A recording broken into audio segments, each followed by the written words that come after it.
Well, hello guys. It's Dawn again from Flavors with a Twist. And how are my flavor twisters doing today? I hope that you are doing well. What we're going to do today, guys, we are going to make some smothered spare ribs in onion gravy. So what I have in front of me, I have some spare ribs that I already cut. I took the skin off of it and I sliced them up into single bones, and you can see them right here. And what I did, I just put some salt, pepper, and garlic powder over them, mixed it up, and then I let them marinate in the refrigerator for about 3 hours. I did that this morning because I wasn't ready to cook them right then. So I just had them sitting in there marinating for like 3 hours in the salt, pepper, and the garlic powder. Now, what we're going to do, we're going to sear these off. And I have over here some granulated onion powder, granulated garlic powder, coarse ground black pepper, kosher salt. I have some vegetable oil, a small yellow onion, and I have 1/3 cup of flour right here. And this is 1 teaspoon of the kosher salt. Now, all of these ingredients back here are going to be going in the gravy.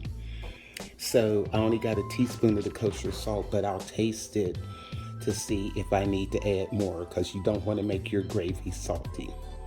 So what I'm going to do, guys, I'm going to get the skillet prepared to sear our ribs off. And we're going to make our gravy, and we're going to get these babies in the oven. Hold tight. Okay, guys. I have a frying pan here, and what I'm going to do is take a little bit of that oil, vegetable oil, and just put it in the pan like that. Okay, guys, now we're going to add our ribs.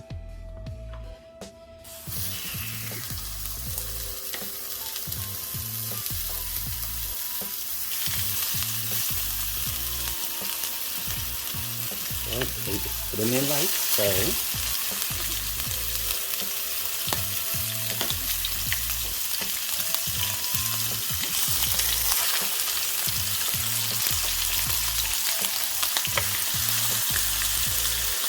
Okay, and we're going to get these babies cooked off, get them seared off, get them a nice brown color. Then we'll make our gravy.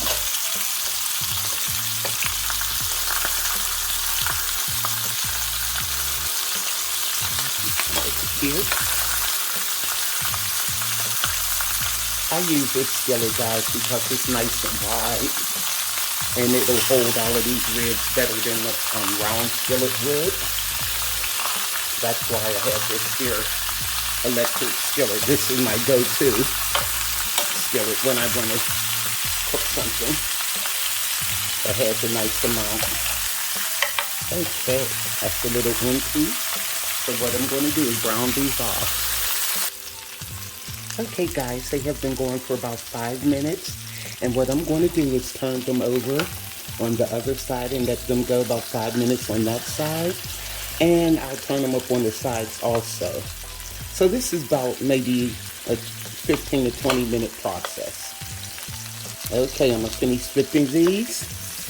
And then once they get done, we'll make our gravy.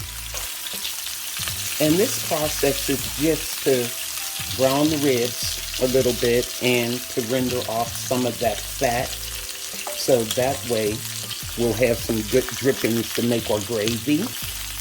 And that's why I did this. You want all those little good drippings in there. Okay. Now I'm going to let this go just a few more minutes. I can leave it on this side. It looks pretty good. Okay. Because they will finish cooking in the oven. But I just like to get a nice sear on my meat first. Okay. Okay, guys, what I'm going to do, I'm going to remove the ribs. And we're going to get our gravy started. Okay, guys, now we have the drippings here in the pan, and I have a half a stick of butter, And I'm going to add that.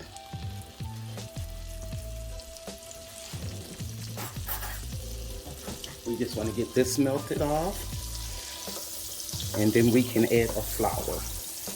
And leave all of those little bits and stuff down in there that's in the skillet. Here we go. Okay. Okay, now that our butter is melting, I have 1/3 cup of flour. I usually start off with 1/3 cup. This should be enough, but I'll eyeball it. If I need some more, I'll put it in.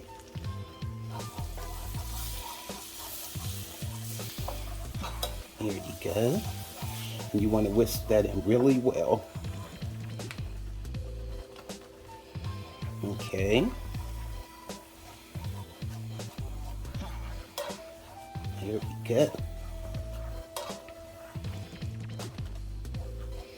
Now that was 1/3 cup. I might need a little bit more because I want enough gravy to cover my ribs when I put them in the oven.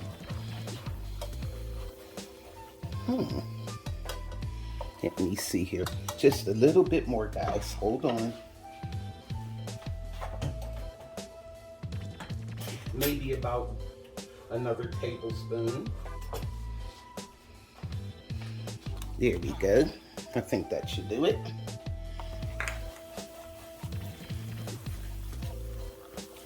Okay, yeah, there we go. And see how it's starting to brown?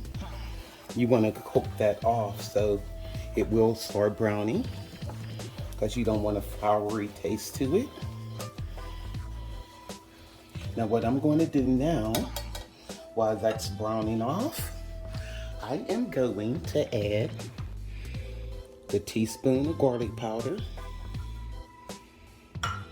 and the teaspoon of onion powder. And I'm going to add the teaspoon of kosher salt. There we go. Okay. See how that's looking, guys? It's browning. And I have the fire down on medium because I don't want it to brown too fast, because like I said, when you make gravy, if you burn the flour, your gravy's going to taste burnt. Okay. Let this go for a minute. Now also, guys, we are going to add in our ground black pepper. And I just eyeball the black pepper. See how you can see it? And just put as much as you want. You know, you can add some more later if it's not enough for you. Okay. Here we go. And that's nice and brown. Now, I have some water here.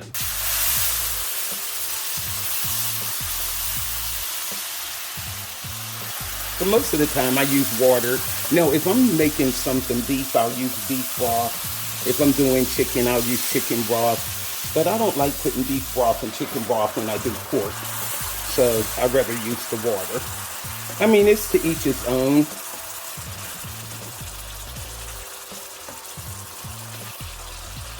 Okay. Let's see how that's looking. And just pour the water. I might have had like 2 cups in there, but just put it in until it's at your desired thickness. And also, I have a 1/2 cup of heavy cream.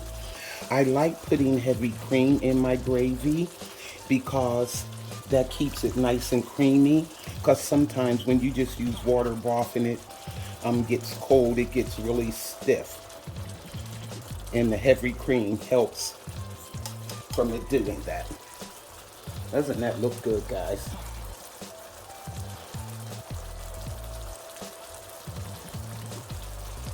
Now what I'm going to do now is add the heavy cream. I got a 1/2 cup. And just add that right in.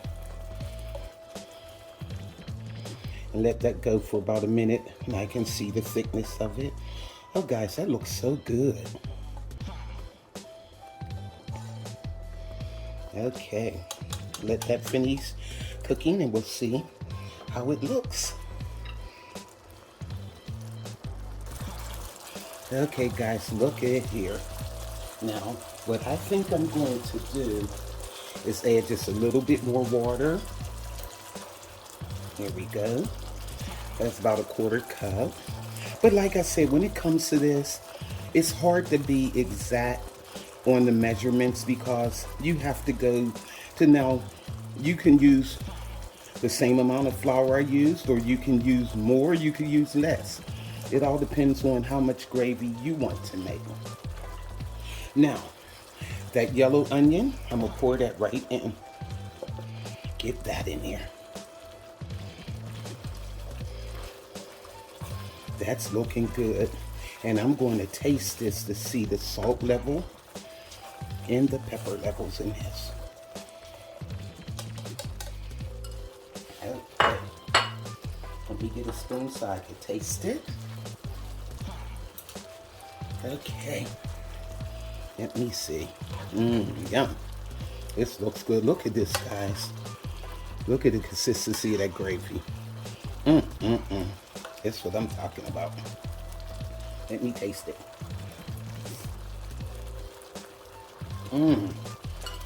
That's perfect. I don't need any more salt because there's some on the meat, so you don't want to over salt it. And maybe a little bit more water because, like I said, when this goes in the oven, and then that meat, and then once the meat gets to cooking, it's going to throw off more fat, and it's going to flavor the gravy even more. I'm sure you have baked ribs and things before, and you see the fat that comes off of it. So, what I'm gonna do now, guys, I'm gonna turn this off, and we're gonna put our ribs in a casserole dish, and we're gonna get them in the oven. Let me turn that off. Okay. Okay, guys, I have our spare ribs in a casserole dish, and what I'm going to do is just pour this gravy all over them. Okay. Doesn't that look good? Yum. Okay. Trying to get it all out of here. I don't want to leave any. Let me see. Break it down. Okay. Try not to get all in the camera here. Okay. Alrighty. So, get these in here really well. And what I'm going to do is cover this, guys, and I'm going to bake this at 350 degrees, and we're going to leave them in there for an hour, and then we'll see how good these are. They should be nice and tender within that hour, but we'll check them. Okay. Yum. Okay, guys, I'm gonna cover these with foil. Let me get my foil. And I already have my oven preheated for 350.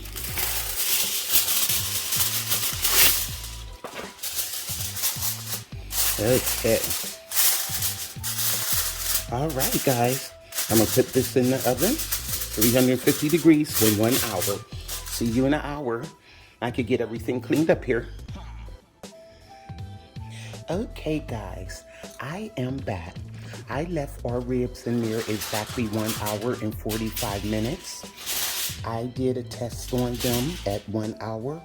They were tender, but they wasn't as tender as I wanted them to be. But look at this, guys. Doesn't that look beautiful? So what I'm going to do, look at this. Look at the gravy and everything. Yum. So what I'm going to do, I'm going to dip this up and I'm going to show you how I like to eat my ribs. Hold on. Okay guys, I'm back and look at this. I have some mashed potatoes here. I just whipped up some mashed potatoes, and I had some frozen steamed Brussels sprouts, and I sauteed them in some butter and garlic. So let's try these ribs. Yum. Let me see which way to cut these. The meat is real tender on here. If I can, oh see, it's just the fork is going down in it. I guess I'm hitting bone. I'm about ready to pick this sucker up, but it's hot. Okay, you can see how tender the meat is. It's just coming off the bone here. Look at that. Yum, let me taste. I got the Brussels sprout too. But if you can see here, the meat is just real tender. And that gravy, guys, I mean, here you go. I had to get to a nice piece of meat. Look at that. Yum. So these are really delicious. And that gravy, oh my God. You can tell that once the meat started cooking, the flavor from the ribs went all in that gravy. And I mean to tell you, look at that. Look at that, guys. Beautiful. So these are flavors with a twist. Smothered spare ribs. Go to flavorswithatwist.com. YouTubers like subscribe. I can't even talk, I've still got food in my mouth. And hit that notification bell. So that way you'll be alerted of all the recipes I upload. So, this is Donna from Flavors with a Twist. Bye.